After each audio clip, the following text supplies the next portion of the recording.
Oke, halo Bapak Ibu semua, apa kabar? Jadi pada video kali ini kita akan bahas satu topik yang saya udah lempar pertanyaannya di Q&A. Jadi di Q&A saya lempar topik, ada satu pertanyaan yang menurut saya pertanyaannya bagus sekali ya.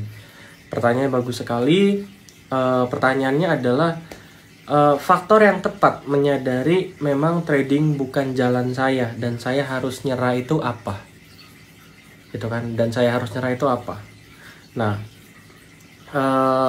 banyak jawaban di kolom komentar, banyak sekali jawaban, tapi kebanyakan itu lebih ke kalau habis beli saham perasaannya tenang gitu kan. Contohnya komennya Mas Yuda Keling 1 ini gitu kan, dia bilang kalau sehabis klik beli perasaan langsung gak tenang dan ganggu aktivitas sehari-hari, kayaknya itu salah satu tandanya gitu kan.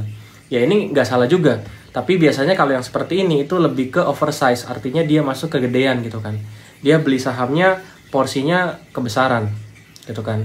Dan banyak lagi statement-statement atau opini-opini dari teman-teman semua. Ini luar biasa, terima kasih teman-teman semua buat opininya. Saya juga bacain satu-satu gitu kan. Ada yang bilang kalau di bawah bunga deposito ya lebih baik pensiun aja gitu kan. Nah cuma masalahnya kalau newbie itu kan baru belajar, boro-boro bunga deposito, modal utuh aja puji Tuhan kan. Ya kan, modal utuh aja puji Tuhan gitu kan. Nah sekarang pertanyaannya adalah, kita balik lagi, nanti si orang yang tanya ini adalah ibu-ibu, nanti dia cerita di akhir gitu kan.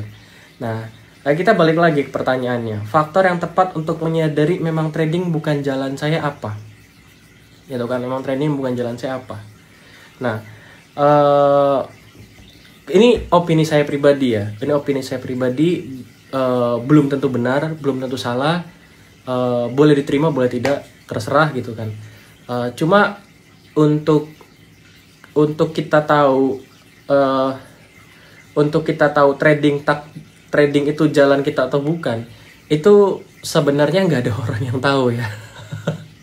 Ya kan, nggak ada orang yang tahu. Cuma ini saya bakal bicara dari pengalaman saya yang saya rasakan ya. Apakah trading jalan saya? Mungkin saya berani bilang iya. Kenapa? Karena waktu awal kuliah kenal saham gara-gara lomba.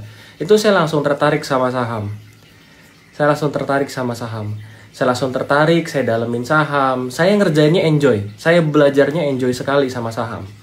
Gitu kan. Nah, ciri-ciri pertama mungkin Bapak Ibu bukan di saham adalah ya mungkin waktu Bapak Ibu ngerjain saham, analisanya, semua prosesnya, analisanya, belinya, jualnya, nunggunya, mungkin Bapak Ibu nggak enjoy. Mungkin itu salah satu tanda, gitu kan? Mungkin bisa benar, bisa salah. Jadi enjoynya dapat enggak? Excitementnya dapat enggak? Kalau setiap kali mau trading bawaannya, aduh, emosi nih, gua harus cuan. Lebih ke nafsu daripada enjoynya, ya mungkin trading bukan jalannya gitu. Atau simply mungkin lagi kecanduan trading aja, kita nggak tahu gitu. Itu hal yang pertama. Hal yang kedua adalah ketika udah nggak enjoy, yang kedua ganggu aktivitas.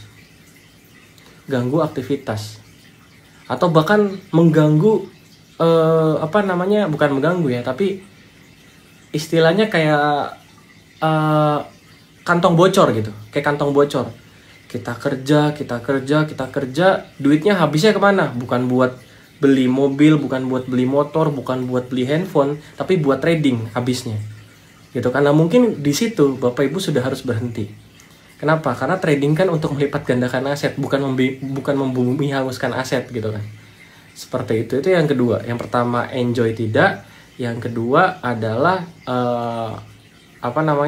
yaitu ganggu sesuatu dalam hidup kita. Kalau trading ganggu sesuatu dalam hidup kita, ya mungkin itu bukan jalan kita.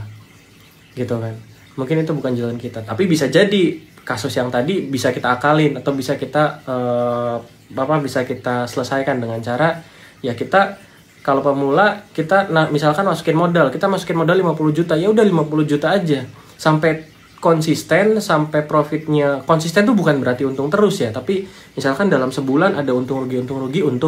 Nah kalau udah per bulannya konsisten atau dalam rata-rata per tahunnya konsisten, baru kita berani top up modal. Jadi jangan kita dapat duit top up modal, duit top up modal, itu nggak ada bedanya sama kita ngeslot kan, gitu kan. konsisten aja belum tapi udah top up terus gitu, seperti itu. Nah itu yang kedua. Itu yang kedua. Nah menurut saya sih ya dua itu sih. Kalau dari pengalaman dari pengalaman saya ya, dari apa yang saya alami gitu. Kenapa saya bisa yakin bahwa trading ini jalan saya, atau saya passion, atau bukan passion ya, trading ini jalan saya dan mungkin saya di dunia trading. Trading itu bukan berarti di dunia trading itu saya trading, bukan ya, tapi di capital market gitu, bantu IPO,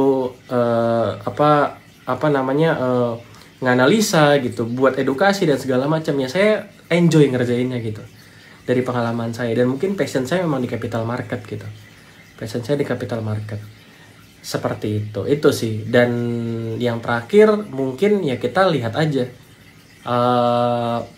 dalam beberapa tahun kita bertumbuh tidak, itu yang paling penting sih. Kita bertumbuh tidak, ada acuannya nggak Pak berapa tahun? Nggak ada. Karena perjalanan setiap orang itu berbeda-beda. Jadi nggak ada acuan. Kalau 2 tahun nggak untung, pensiun aja dari saham. Nggak ada juga. Mas Bekti, kalau saya nggak salah ya 8 tahun. Bahkan Warren Buffett itu baru umur puluhan tahun, dia baru nemu kunci, baru nemu itunya kan, baru nemu kesuksesannya di market gitu. Jadi ya nggak ada ukuran gitu. Nggak ada ukurannya untuk waktunya. Tapi selama tradingnya tidak menghancurkan diri kita, tidak menghancurkan hal lain dalam hidup kita, mungkin itu masih takdir kita. Mungkin kita masih bisa trading di situ. Tapi kalau trading buat hidup kita berantakan, trading buat keluarga kita berantakan, trading buat buat emosi dan mood kita berantakan, trading bikin cash flow kita berantakan, 2 tahun gak bisa nabung apa-apa, uangnya disumbangin semua ke bandar gitu kan. Mungkin itu Bapak Ibu harus stop gitu kan. Mungkin gitu kan. Mungkin seperti itu. Nah gitu. Stop ini bisa stop selamanya, atau ya stop dulu, mundur, ambil langkah mundur, lalu refleksi gitu kan. Kira-kira yang salah di mana? Seperti itu. Nah, kalau dari kasus ibu ini, ya ibu yang nanya ini, jadi yang nanya kan ibu-ibu. Nah, pertanyaannya ini, ceritanya si ibu ini seperti ini. Ini saya izin komentari ya. Ibunya juga saya udah bilang, Bu, saya mau upload, nanti ibunya sudah berkenan juga. Jadi ceritanya gitu. Ceritanya adalah dia ibu rumah tangga. Jadi untuk trading, waktu awal-awal itu belum pakai laptop, dia bilang. Masih ala stock pick. Semakin kesini semakin paham tentang bandarmologi, tapi masih belum bisa konsen beneran buat intens analisa saham, karena prioritas masih ke anak waktunya. Lalu saya juga sudah tahu kesalahan saya, yaitu ketika profit sedikit-sedikit, artinya misalkan 1% TP, 2% TP, tapi kalau CL persennya gede. Itu kan persennya gede. Nah, dalam hati masih pengen terus belajar dan pengen bisa jadikan trading kerjaan ketika anak udah mau sekolah semua. Makanya sampai saat ini masih belum rela nyerah gitu aja. Nah kalau seperti ini gimana? Kalau seperti ini kan akar masalahnya kita udah tahu. Akar masalahnya adalah ya karena konsep risk rewardnya salah. Gitu kan, bukan salah. Kalau salah saya jago banget, saya bilang orang salah. Tapi kalau menurut saya kurang tepat gitu kan. Kurang tepat. Begitu untung kecil-kecil di TP, tapi begitu loss besar didiemin gitu. Risk rewardnya nggak bagus gitu. Risk rewardnya nggak bagus. Artinya apa? Artinya kita nahan floating loss lumayan besar gitu. Nah, terus kalau di kasus ibu ini gimana? Kalau di kasus ibu ini ya sederhana kalau menurut saya. Tetap fokus sama anaknya. Tradingnya dilatih dengan uang yang ada. Jadi tradingnya itu dilatih bukan buat nyari untung, tapi buat belajar. Gitu kan? Tapi buat belajar. Jadi bukan buat nyari untung dulu. Kalau untung puji Tuhan gitu kan. Kalau untung puji Tuhan. Tapi kalau nggak untung ya udah, namanya belajar. Gitu kan. Nanti ketika anaknya udah sekolah, mungkin kita udah bisa dapat metode sendiri, atau mungkin kita udah bisa konsisten. Tapi kalau belum, setidaknya kan kita sudah ada dasar yang kuat untuk kita melanjutkan ke jenjang pelajaran berikutnya dengan lebih fokus karena anaknya udah mulai sekolah gitu kan. Seperti itu. Jadi menurut saya seperti itu. Jadi untuk kasus ibu ini, ya kalau saya lihat ini bukan masalah takdir atau enggak, cuma memang prioritas ibu adalah anak dulu.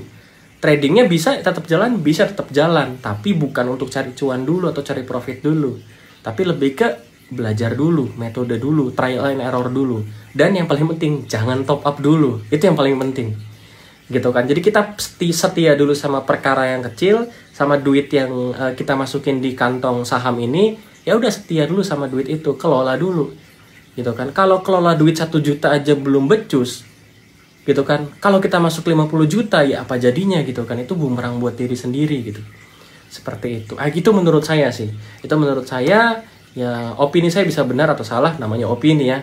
Semoga bermanfaat dan saya nurunin kursi langsung jatuh. Semoga bermanfaat dan sampai kita ketemu di video selanjutnya ya. Thank you semuanya, selamat malam, semoga bermanfaat. Silahkan diskusi di kolom komentar.